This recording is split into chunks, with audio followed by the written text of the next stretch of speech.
Mahigit sa 50,000 na turista ang inaasahang dadagsa sa Baguio City ngayong mahabang bakasyon.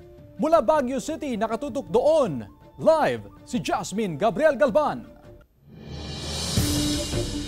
Jasmine? Chris, ngayon pa lamang ay nag-abiso ng BCPO sa mga turistang aakyat sa lungsod ng Baguio para sa long weekend. Asahan daw ang traffic build-up lalo pat sarado sa mga motorista ang Cannon Road.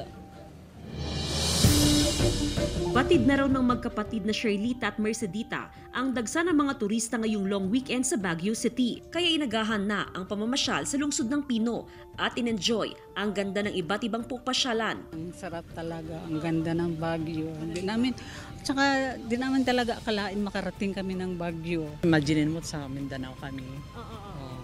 So dapat sulitin. At saka huwag makipagsabayan sa, di ba? Sa Saturday, marami na talaga yan. Ayon sa Baguio City Police Office, inaasahang aabot sa 50,000 turistang aakyat sa lungsod ngayong long weekend, kabilang na rito ang mga uuwi para sa eleksyon at undas. Start na po ang monitoring natin sa mga motorist, no? So sa umaga pa lang, nakita nyo naman po na yung post sa social media na yung paakyat na ng Marcos Highway kasi po close po ang Cannon Road.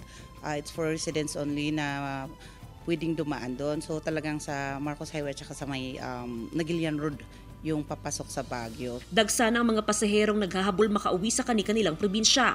Mahirap.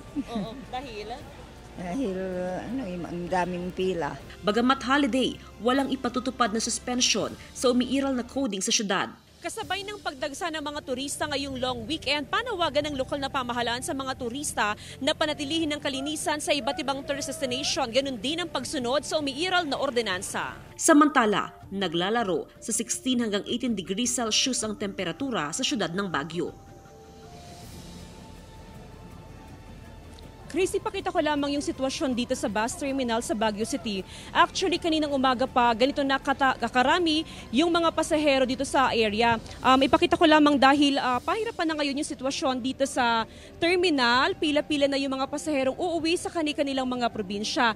Marami yung mga pasaherong uuwi, gaya na lamang sa Abra, Ilocos Sur, Ilocos Norte at maging sa La Union. At ayon nga sa BCPO, asahan daw na hanggang bukas ay ganito yung sitwasyon na mangyayari sa terminal sa lungsod ng Baguio. Chris? Maraming salamat, Jasmine Gabriel Galban.